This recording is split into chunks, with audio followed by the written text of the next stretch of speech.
sabe, nós está continuando com a reunião com o Ministro de Turismo.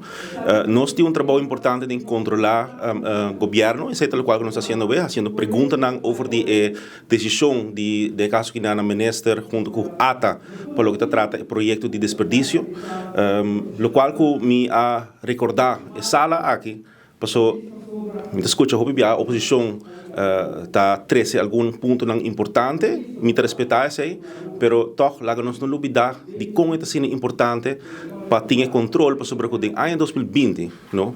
A Algemene Rekenkamer faz jaarverslag e a ressaltar diferentes irregularidades na todo lugar in país aqui na caminho com placa de fase, caminho com a worden ingehouden die ambtenaren nang. Dus ambtenaren kan entregar nang salário a bij over na dubbele uitbetalingen. Caminho hende nang ku tating caso nang caminho com hende nota defunto nang a receber placa riba nang cuenta. Zij nota John Hartebis zegt dat rapport die Algemene Rekenkamer.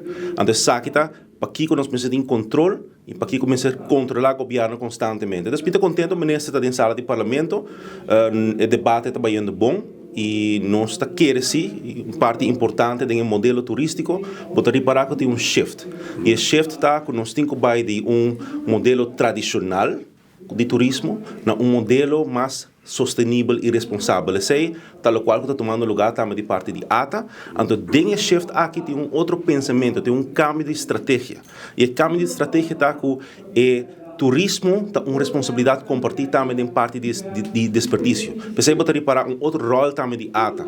Caminho com Aruba, me sinto Aruba duche para biba para nós. E uma experiência agradável também para visitantes, mas para nós também como local. E agora para o WAC, no último ano aqui, com atrás Aruba Bay, de deterioro, não? Verpauperd, se você é holandês, caminho com vários não vai atrás. Então, se nós aceitar essa aqui como standaard, nós mesmo está acabando com o país. Eu estou muito contente com a direção nova de governo e nós temos que procurar para uma discussão também sobre o rol de ATA. Esse é também ponto importante, em que direção o Instituto ATA riba mesmo como um ATA sui generis, não que vai também para o que trata o assunto aqui de desperdício. Porque é feito também que o desperdício cai via o ministro concernido e que na ATA está fazendo rol à parte.